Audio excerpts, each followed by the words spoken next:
Hi, I'm USA Today bestselling author Jennifer Youngblood. Thanks for joining me for one chapter a day, the clean romance way. I'm going to be reading Chapter 8 of The Cowboy and the Billionaire's Daughter today. Be sure and take a second to like this video and subscribe to my channel. Chapter 8. Blackness swirled around Gracie as the scene vanished. She had the brief sensation of falling through empty space, and then came the flash of light. She opened her eyes, surprised to find that she was back at the arena, sitting in the same seat she had been in when Sheldon first approached her. She looked around at the masses of people hollering and cheering for the cowboy riding the bull. The bright lights of the arena and the commotion were such a jarring contrast to the streets of New York that she had the eerie feeling that none of this was real. She couldn't really be an angel, could she? Maybe she was caught up in a marathon dream that had no end. A wave of dizziness rolled over her, and then she felt sick to her stomach. She looked to her right and realized that Sheldon was studying her, a peculiar expression on his face. Her brain felt sluggish, like she was trying to swim through muddled water. She'd grown accustomed to Gertrude transporting her to various places with the wave of a hand, but this was different. This was like being thrust into another life. What just happened? Were we really in New York? I shared a memory with you. She tried to process what he was saying. So everything I just witnessed came from your head? He nodded. But it was so real. Of course it was real. It happened to me. She scoped his perfect face, looking for a residue of the beating. Without thinking, she reached and touched the area above his right eyebrow. There's no scar. There were for many years, but it eventually faded. She fought to reconcile the gangly boy with the perfect specimen sitting beside her. 1,000 questions tumbled in her mind, and she hardly knew which one to ask first. Your mother. Long pause. She died 2 years later. Tears gathered in her eyes. I'm so sorry. It was a long time ago. She tried to discern the look in his eyes. Was it regret? Sadness? Anger? She couldn't tell. He had grown too expert at masking his feelings. You... The words got caught in her throat, and she couldn't stop the tears from puddling down her cheeks. He placed a hand over hers, encouraging her to continue.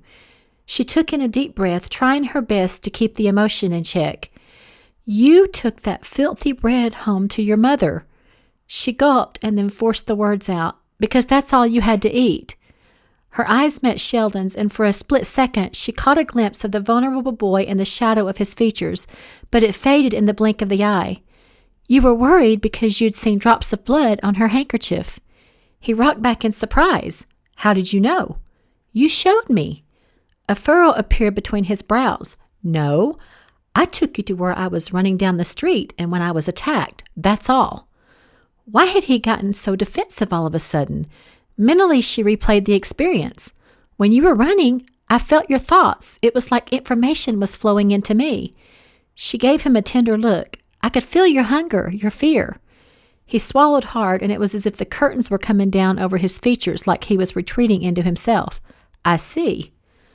Unease gripped her. I don't understand. I thought you wanted to show me your past so that I could understand who you are. I did. He paused, looking thoughtful. But I didn't expect you to access my thoughts. No one has ever done that before. Had he shown other people that experience? Other women? She'd assumed that she was special, but obviously not. Bitterness cloaked her like a blanket of thorns. What's wrong? Nothing. You have a funny look on your face. I just think it's interesting that you would go to all of that trouble to share a portion of your life with me and then get mad about it. I'm not mad, he countered. Yes, you are. He tightened his jaw. No, I'm not. He balled his fist. Why do you always have to be so difficult? She glared at him, not backing down an inch. Why do you always insist on showering me with fake charm? His eyes grew round. Fake charm? What?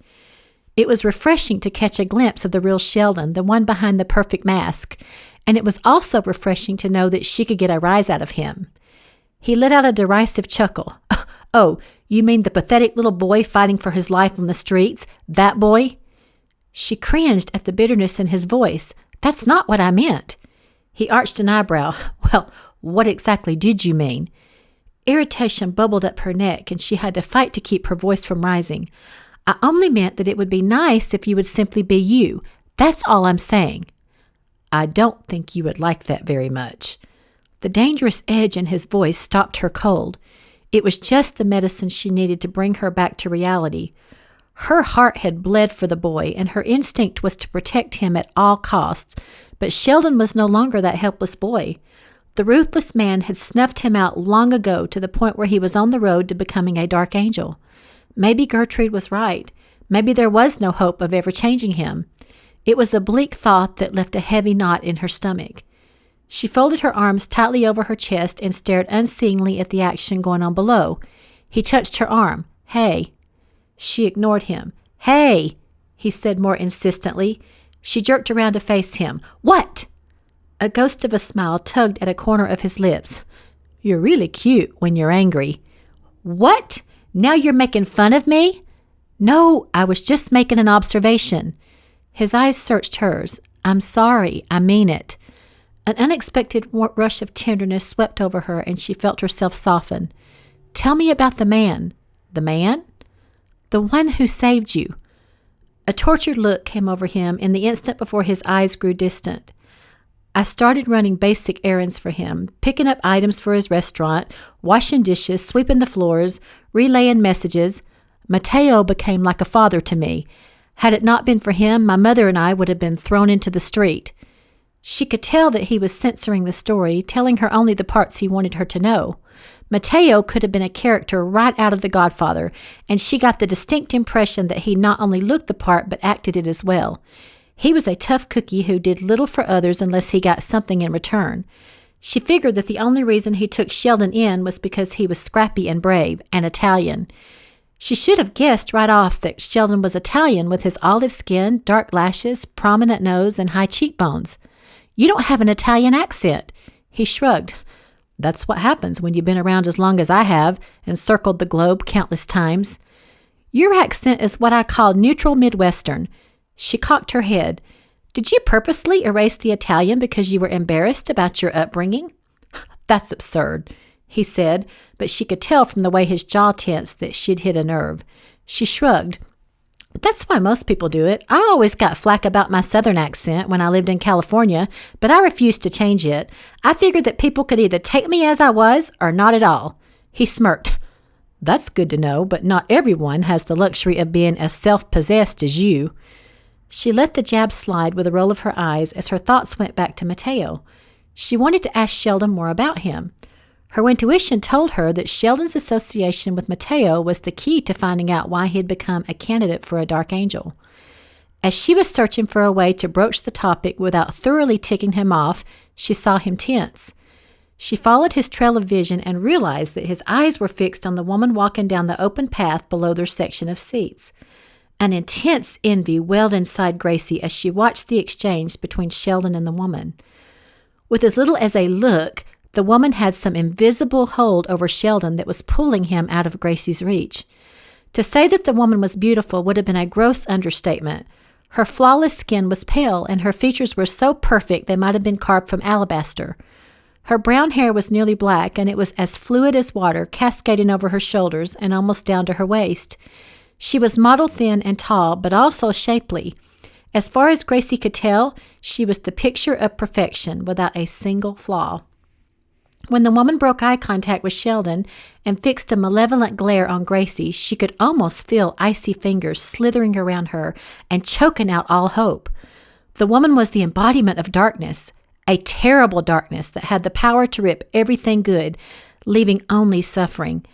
Panic rippled through her as she gasped and caught hold of Sheldon's arm. He shook his head as if coming out of a daze and gave her a strained smile. I have to go." His voice sounded rushed, distracted. She grasped his arm tighter. "Who is she?" she whispered, even though she already knew the answer. "Mallory." He gave her a sad smile. "You know how I'm always telling you that Gertrude is your guard dog?" She nodded. "Well, Mallory is mine, and I'm being summoned."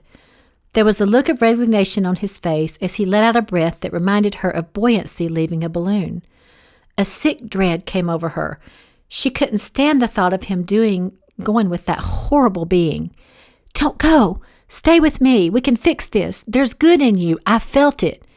She could almost see the conflicting emotions battling within him as she looked into his eyes. He needed her. She could feel it. He was dangling over an abyss, and even though he was right beside her, there was nothing she could do to save him. "I'm sorry," he mumbled. "I can't." A single tear rolled down her cheek as he pulled away from her and made his way to the demon woman below. Something shifted inside of Gracie when she saw the triumphant look on Mallory's face. A fierce determination rose in her as she met Mallory's glare full on. Mallory might have won this battle, but the war was not over. Not by a long shot. Okay, things are getting interesting between Gracie and Sheldon. What did y'all make of Gracie being able to read Sheldon's thoughts? That was kind of interesting. You could tell that he did not anticipate that. I can understand why Gracie is conflicted where Sheldon is concerned. It would be hard to separate the grown-up Sheldon from the hungry, desperate boy who took that filthy piece of bread home to his mom. It made me sad to learn that Sheldon's mom had died 2 years after the memory that he shared with Gracie. If we could share our memories with other people, would it help them to understand us a little more? Or by the same token, what if other people share their memories with us? Would it help us to understand them a little more? I don't know about you, but I don't like Mallory one bit. Do you think that Sheldon has enough good in him to be able to be saved? Should Gracie try to help him, or will she put herself in jeopardy by doing so? Feel free to kind of put your thoughts in. I would love to hear your thoughts in the comments so that we can chat back and forth with that. Thanks for joining me. If you like this video, be sure and like it and subscribe to my channel. I would greatly appreciate it. Join me tomorrow as I read Chapter 9.